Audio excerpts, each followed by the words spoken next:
Investment appraisal के topic में this is one of the most important topic that we have ARR और IRR। ये चीज़ हमें requirement में है। क्वेश्चन में क्या इन्फॉर्मेशन गिवन है कि Mr Rafe has bought a machine 400,000 life 5 years and no residual value.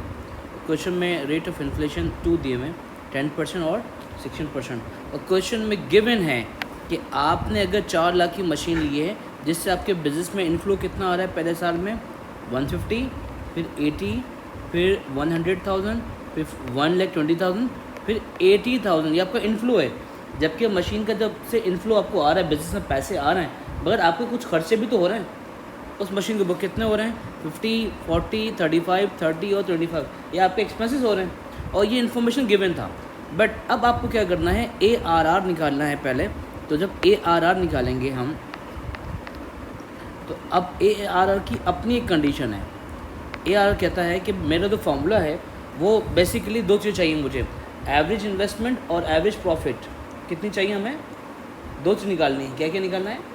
Average profit, और ये फाइल थी आपके पास जो मैंने आप लोग को भी प्रोवाइड की थी। जी जी ठीक है, तो इसमें गिवन है ये ARR में निकालने का। तो आपके पास हमें क्या निकालना है? Average profit divide by average investment. अब सर ये एवरेज प्रॉफिट और एवरेज इन्वेस्टमेंट कैसे निकालेंगे? टाइम्स 100, ये 2 चीज़ हैं। यानी हमारे पास ARR निकालना है तो हमें 2 चीज़ चाहिए, average profit divide by average investment. तो अगर हम सबसे पहले देखें हम कि अगर एवरेज इन्वेस्टमेंट निकालनी हो,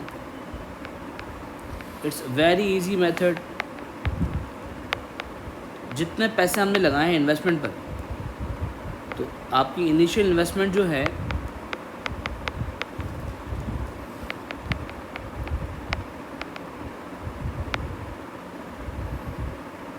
डिवाइड बाय 2, आपकी इन्वेस्टमेंट को डिवाइड बाय 2 कर देंगे। जबकि हमारे पास सिर्फ एक ही इन्वेस्टमेंट क्वेश्चन में गिवन थी, वो जो कितनी है 400,000। तो 400,000 डिवाइड बाय 2 कर देंगे, तो the value is that we have is 200,000। Average investment आ गई। अब हम बात करते हैं एवरेज प्रॉफिट की। तो एवरेज प्रॉफिट के लिए इसका जो फॉर्मूला वो क्या है? एवरेज प्रॉफिट कहता है कि आपने जो नेट कैश फ्लो है उसमें से माइनस कर दो डेप्रिसिएशन,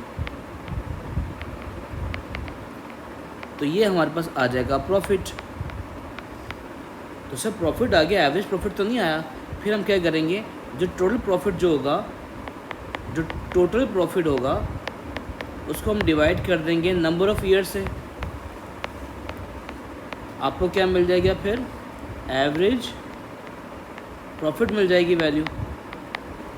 सर ये बात समझ में, डेप्रिसिएशन क्वेश्चन में तो गिवन ही नहीं है, तो डेप्रिसिएशन कैसे निकालेंगे? तो डेप्रिसिएशन निकालने के लिए हमारे पास एक सिंपल सा मेथड है जो हम पहले से पढ़ते हुए आ रहे हैं, cost minus salvage value divide by life. अब क्वेश्चन में कॉस्ट कितनी दी हुई थी? 400,000, और जब किसी कोई सैल्वेज वैल्यू नहीं है क्वेश्चन में, और लाइफ कितनी है? 5 साल। तो इसका ईयरली डेप्रिसिएशन कितना आ गया? 80,000। 80,000 वैल्यू आ गई। अब हमें सर फॉर्मूला आपने लिखा प्रॉफिट निकालने के लिए, net cash flow minus depreciation equal to profit. और जबकि हमारे पास जो क्वेश्चन गिवन है उस क्वेश्चन में इनफ्लो भी है आउटफ्लो भी है, बट हमारे पास बाकी चीज़ नहीं है। तो कोई बात नहीं, कोई प्रॉब्लम नहीं है, हम यहाँ पे कर लेते हैं।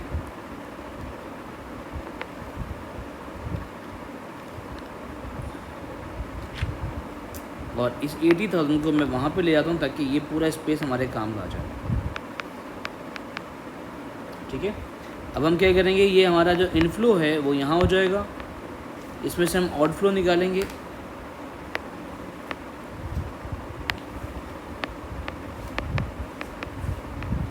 ये हो जाएगा नेट कैश फ्लो, इसमें से डेप्रिसिएशन माइनस कर देंगे, तो ये हमारे पास क्या वैल्यू आ जाएगी? प्रॉफिट। अच्छा, इनफ्लो की वैल्यूज़ कितनी हैं? इनफ्लो माइनस आउटफ्लो करेंगे। इनफ्लो माइनस आउटफ्लो करेंगे, नेट कैश फ्लो आ जाएगा 150, 80, 1 लाख, 80,000, 100,000, और 120 और 80, 120 और 80,000। अच्छा, अब आउटफ्लो कितनी वैल्यू हो रही है? 50, 40, 35, 30, 25।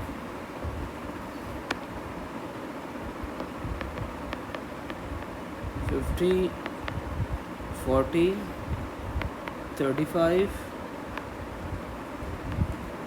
30 और 25। ओके, जब इनको माइनस कर देंगे तो हमारे पास नेट कैश फ्लो आ जाएगा।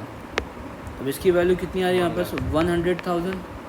इसकी वैल्यू 40,000, 75,000 और 65,000, 55,000।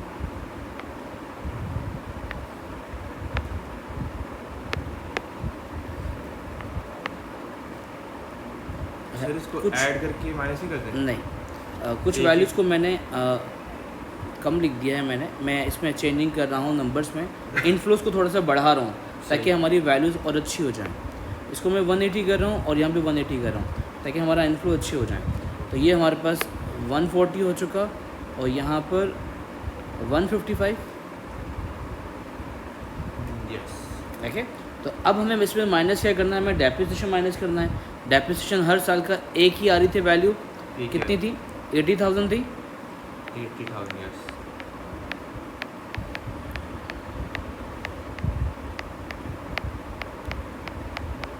हर साल इसका डेप्रिसिएशन चार्ज हो रहा है 80,000।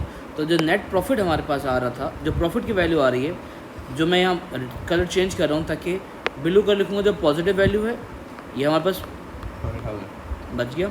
यहाँ पे कितने पैसे बच गए? 60,000। जबकि यहाँ पर हमारे पास लॉस हो गया 5,000 का। यस। यहाँ पे हमारे पैसे आ गए 10,000 और यहाँ पे हमारे पास वैल्यू आ गई तकरीबन 75,000। अब जबकि मुझे एवरेज निकालना है तो जो ब्लू से लिखा है वो प्लस कर दो, जो रेड है वो माइनस कर दो, तो आपके पास प्रॉफिट आ जाएगा।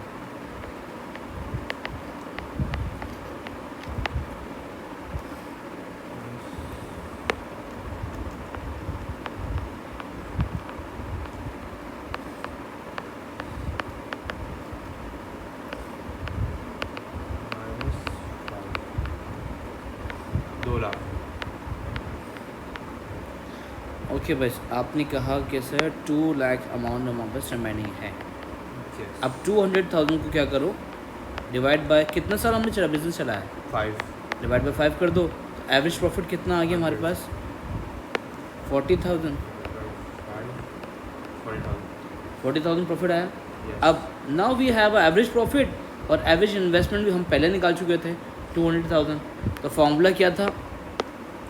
एवरेज प्रॉफिट कितनी वैल्यू आई? 40,000। एवरेज इन्वेस्टमेंट कितनी कर रहे हैं हम? 2 लाख। 200,000 इंटू 100, 25%, देखिए 20% नहीं, मल्टीप्लाई बाय 100, 20% हमारे पास ARR की वैल्यू आ रही है। सही। कन्फ्यूजन नहीं, बिल्कुल भी नहीं होनी चाहिए, बिल्कुल आसान सा था, मज़ेदार तरीके से हमने क्या, एक दफ़ा फिर रिपीट कर लेते हैं। रिपीट करने से पहले मैं IR करवाता हूँ ताकि रिकॉर्डिंग हम स्टॉप कर सकें। फिर